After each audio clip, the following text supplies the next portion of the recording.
இன்னொன்று சொல்லிக்கிறேன், உதயகுமார் சாருக்காக சொல்லிக்கிறேன். நான் வந்து அவர் வர்றதுக்கு முன்னாடி வந்து அந்த 3 வீரர்ஸ் அந்த லேடிஸோடையும் நாங்கள் வந்து ரொம்ப ஹாப்பியாக இருந்தோம் அப்படின்னாரு. நான் அப்படியெல்லாம் கிடையாதுன்னா, நான் ரொம்ப நல்லவன், உங்களை மாதிரி இல்லை.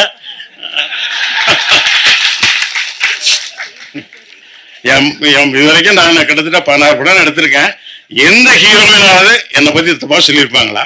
இங்கே நிறைய பத்திரிகையாளர்கள் எல்லாம் இருக்கீங்க. எனக்கு என் காலத்தில் என்னை பார்த்த நெல்லை சுந்தரராஜன் சார் இருக்காரு, நண்பர் தேவராஜ் இருக்கிறாரு, தேவராஜ் போயிட்டாருன்னு நினைக்கிறேன், ஜெயச்சந்திரன் இருக்காரு, மோகன சுந்தரம் இருக்காரு, எல்லாருக்கும் என்னை பற்றி தெரியும். அப்புறம் சரவணன் இருக்காரு, எல்லாருக்கும் என்னை பற்றி தெரியும். சத்யா இருக்காரு. அதனால் ஆனால் அந்த மாதிரிலாம் இல்லை. அப்புறம் இன்னொன்று, ஒரு பெரிய செல்வந்தர் குடும்பத்திலேருந்து வந்தார் அப்படின்னு சொன்னீங்க. நான் அதுக்கும் சொல்லிக்க விரும்புகிறேன். அஃப்கோர்ஸ் எங்கள் அப்பா ஒரு வசதியானவர் தான். ஆனால் நான் சினிமாவுக்கு வந்து நான் பட்ட கஷ்டங்கள் எந்த டைரக்டரும் பட்டிருக்க மாட்டாங்க. எல்லாரும் அசிஸ்டன்ட் டைரக்டராக இருக்கும்போது பட்னி கிடந்திருப்பாங்க. நான் பல பேட்டிகளில் சொல்லியிருக்கேன். நான் என்னுடைய முதல் படம் ஒரு சில்வர் ஜூப்ளி கொடுத்துட்டு என்னுடைய 2வது படம் பெரும்புலி ஃபெயிலியருக்கு அப்புறம் நான் பேச நினைப்பேன், நம்ம பாபு தான் ஹீரோ. அதில் நாங்கள் எவ்வளோ ஸ்ட்ரகிள் பண்ணோன்னு அவருக்கு தெரியும். நாங்கள் வந்து அதில் ஃபில்மே இருக்காது, 100 அடி 50 அடி பிட்டு ஃபில்ம் எல்லாம் வச்சு நாங்கள் அதை ஷூட் பண்ணி 2 வருஷம் போராடி தான் அந்த படம் ரிலீஸ் ஆச்சு. அந்த படம் பண்ணும் பொழுது பாதியில் படம் நிற்கும். அப்போ நான் எத்தனை நாள் நான் பட்டினி கிடந்திருப்பேன்னு என் கூட அந்த பாபா லக்ஷ்மணன் சொல்லி இப்போ சினிமாலெல்லாம் காமெடியாக நடிச்சிட்டு இருக்கான், அவன்கிட்ட கேளுங்க, அவன் சொல்லுவான். அப்படிலாம் நிறைய சினிமாவில் கஷ்டப்பட்டு போராடி தான் நான் டைரக்டர் ஆனேன். அந்த வசதிகள் எதுவுமே நான் அனுபவிக்கல. இன்ஃபேக்ட் எங்கள் அப்பா இறந்த பிறகு இப்போ தான் அந்த சொத்துக்கள்லாம் கொஞ்சம் வந்திருக்கு. நீங்கள் நினைக்கிற மாதிரி பெரிய கோடீஸ்வரன்லாம் நான் கிடையாது. ஒரு கிராமத்தில் ஒருத்தர் பண்ணையாராக இருந்தாருன்னா அது என்ன, அந்த கிராமத்தில் இருக்கிறவங்கள ஒரு 10 ஏக்கர் 20 ஏக்கர் வச்சுருந்தா ஒரு பண்ணையார், அவ்வளோதான். அந்த அளவுக்கு தான் நான் வசதியானவன். ரொம்ப எல்லாரும் சொல்கிற அளவுக்குலாம் நான் ஒன்றும் சத்யராஜ் சார் மாதிரிலாம் ஜமீன் பரம்பரையெல்லாம் கிடையாது.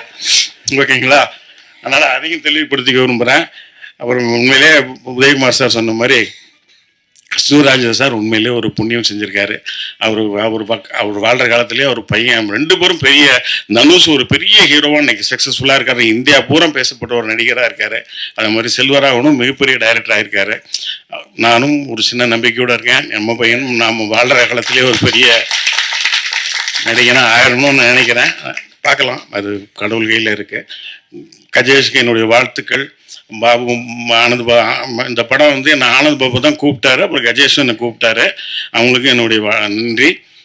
நிச்சயமாக எப்படி ஹிந்தியில் வந்து ராஜ் கபூர் ஃபேமிலி, பிருத்திவிராஜ் கபூர், ராஜ் கபூர், அப்புறம் ரிஷி கபூர், ரந்தீர் கபூர், அப்புறம் ரன்வீர் கபூர் வரைக்கும் ஒரு 4 ஜென்ரேஷன். தெலுங்கில் நாகேஸ்வர் ராவ், நாகார்ஜுனா, நாக சைத்தன்யா, நடிகர் இருந்தாலும் சிவாஜி கணேசன் சார், பிரபு சார், அப்புறம் விக்ரம் பிரபு, முத்துராமன் சார், கார்த்திக், கௌதம் கார்த்திக் வரைக்கும். அதே மாதிரி நாகேஷ் சார், ஆனந்த் பாபு சார், அப்புறம் கஜேஷ். இந்த வாரிசுகளும் ஜெயிக்கட்டும், வாழ்த்துக்கள். கஸ்தூராஜா சார் ரொம்ப கிளியராக சொன்னார். எங்களுக்கெல்லாம் எங்கள் பையன் ஹீரோ ஆகும்போது பெரிய எக்ஸ்பெக்டேஷன் இல்லைன்னு சொன்னார். ஏன்னா நாங்கள்லாம் டைரக்டர்ஸ் ஒன்றும் பெரிய எதிர்பார்ப்பு இருக்காது. ஆனால் நீங்கள் உங்களுக்கு பெரிய பாரம்பரியம் இருக்குது. அவர் சொன்ன மாதிரி அவர் ரொம்ப அழகாக சொல்லியிருக்கிறாரு. அதெல்லாம் மைண்டில் வச்சுட்டு ஜாக்கிரதையாக படங்கள், நல்ல கதைகள் செலக்ட் பண்ணி பண்ணுங்கள். வாழ்த்துக்கள், நன்றி, வணக்கம். அனைவருக்கும் வணக்கம். நிறைய மகிழ்ச்சியான நினைவுகள் இருக்குது. சேரனுடைய ஞாபகம் மருதிய மாதிரி நான் வந்து நாகேஷ் சாரோடையும் ஒர்க் பண்ணியிருக்கேன். ஆனந்த் பாபு கூட 2 படம் ஒர்க் பண்ணியிருக்கேன். 2 பேருமே நான் வந்து நாகேஷ் சாரை பற்றி முதல்ல நான் ஆனந்த் பாபு பற்றி சொல்கிறேன். ஆனந்த் பாபு என் படம் புது வசந்தம் படத்தில் நடித்தார். அந்த படத்தில் உள்ள டான்ஸ் மூமெண்ட்டு, போடு தாளம் போடு பாட்டு, அப்புறம் வந்து ஆடலுடன் பாடலை கேட்டு எம்ஜிஆருடைய சாங்கை வந்து நான் ரீமிக்ஸ் பண்ணியிருந்தேன். மனோவும் சுசீலாமாவையும் பாட வச்சு ஒரு 1 மினிட்டுக்கு பண்ணியிருந்தேன். அதெல்லாம் ஆனந்த் பாபு தான் டான்ஸ் ஆடுவார். ஒன்றும் கொரியோகிராஃபர்லாம் வச்சுக்கிறது இல்லை. ஆனந்த் பாபுக்கு கேசட் கொடுத்துட்டா அவர் அது வீட்டில் போட்டு பார்த்து அவர் டான்ஸ் எப்படி ஆடுவாரோ அதுக்கு தகுந்த மாதிரி நான் ஷார்ட் வைப்பேன்.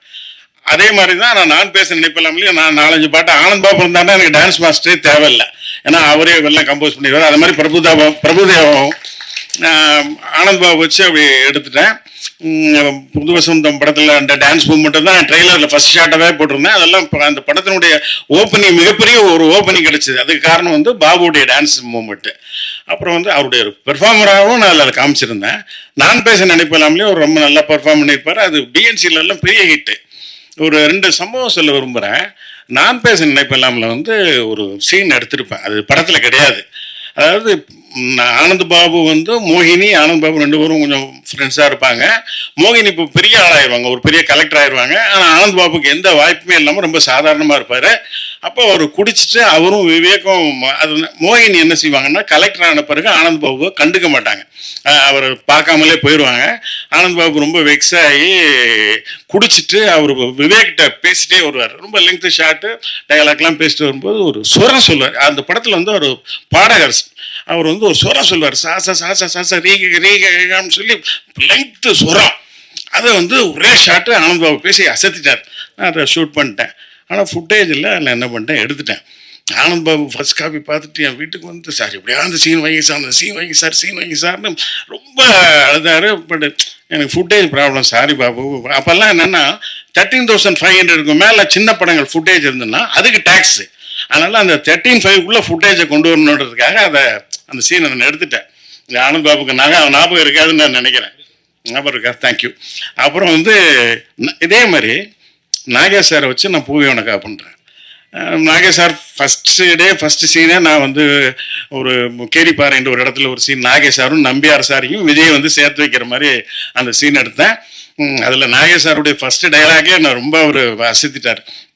இந்த டைலாக் என்னென்னா, மற்ற விஜய் வந்து 2 பேரும் நாகேஷ் சார் வண்டியில் வந்து ஸ்கூட்டர் இருக்கும், ஸ்கூட்டரில் பெட்ரோல் இருக்கும், பட் வண்டி ஸ்டார்ட் ரிப்பேராக இருக்கும். அவர் நம்பியார் சார் காரில் வந்து பெட்ரோல் இருக்காது.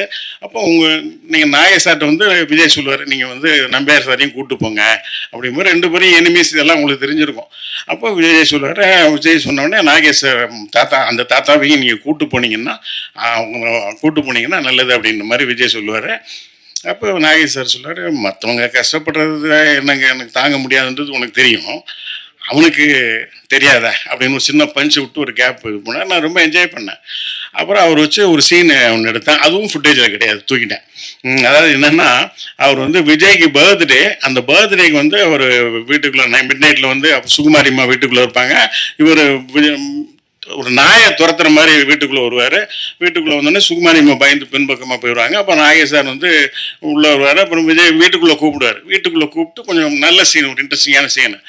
அந்த சீன் படத்தில் கிடையாது, ஒரு லெவல் வரைக்கும் இருக்கும். வீட்டுக்குள்ளே வர்ற வரைக்கும் நாகேஷ் சார் விஷ் பண்ணுற வரைக்கும் இருக்கும், அதுக்கப்புறம் இருக்காது.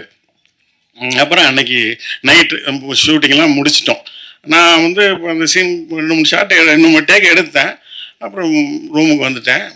நானும் நாகேஷ் சாரும் எதிர ரூம் நாகர்கோயிலில் கிட்டத்தட்ட ஒரு நைட்டு ஒரு 1 மணி இருக்கும். ஏன்னா நாங்கள் ரொம்ப லாங் டிஸ்டன்ஸ்லேருந்து நாகர்கோயிலுக்கு வரணும்.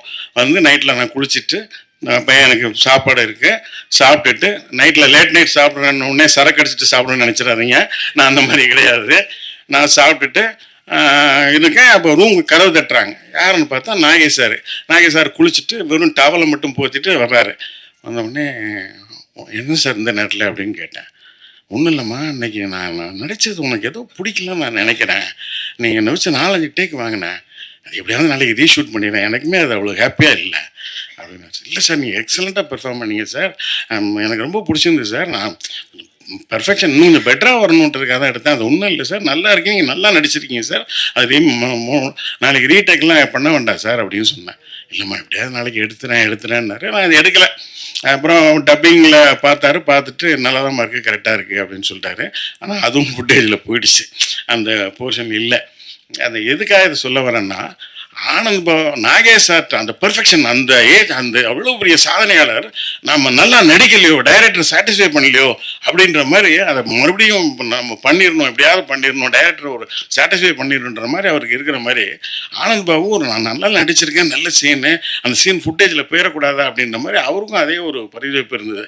இதெல்லாம் எதுக்கு சொல்கிறேன்னா, கஜேஷ் இது நீ மற்றவங்ககிட்ட வந்து கற்றுக்க வேண்டாம். நீ வந்து இப்போ எங்களுக்கு நான்லாம் வந்து சினிமா பரம்பரையிலேருந்து வரல, ஆனால் நீ வந்து உனக்கு அவங்க தாத்தா, அவங்க அப்பா இவங்கள்ட்டேருந்தே நீ நிறைய கற்றுக்கலாம். இப்போ எனக்கு இந்த படம் பார்க்கும்போது அந்த இவர் சொன்ன மாதிரி, ஆர் உதயகுமார் சொன்ன மாதிரி, அந்த கோங்குரா சாங் ரொம்ப பிடிச்சிருந்தது. கஜேஷ் இன்னும் கூட நல்ல டான்ஸில் கொஞ்சம் பயன்படுத்தியிருக்கலாமோன்னு எனக்கு தோணுச்சு. ஏன்னா நாகேஷ் சார் பெஸ்ட்டு டான்ஸர், நல்லா பெர்ஃபார்ம் பண்ணுவார். ஆனந்த் பாபு அதே மாதிரி எல்லாருக்குமே தெரியும், பாடும் பாடிக்கலாம் அவருடைய டான்ஸுக்காகவே ஓடிச்சு. அது மாதிரி கஜேஷ் இன்னும் கூட டான்ஸ் கொஞ்சம் பயன்படுத்தியிருக்கலாம்னு தோணுச்சு. பட் அவர் நல்லா தான் ஆடியிருக்கிறார். அவருக்காக இன்னும் கொஞ்சம் பெட்டரான ஒரு சாங் பண்ணியிருந்துருக்கலாமோ அப்படின்னு தோணுச்சு. மியூசிக் ரைட்டர் ரொம்ப நல்லா பண்ணியிருக்காரு, கோச்சிக்காதீங்க. நான் வந்து ரெண்டு சாங்குமே ரொம்ப நல்லா இருந்தது. நான் பார்த்த ரெண்டு சாங்குமே ரொம்ப நல்லா இருந்தது. அப்புறம் அந்த ஹீரோயின் நான் வந்து அவங்க கன்னடம். கிட்டத்தட்ட நான் மெட்ராஸுக்கு வந்து 42 43 வருஷம் ஆச்சுன்னு நினைக்கிறேன்.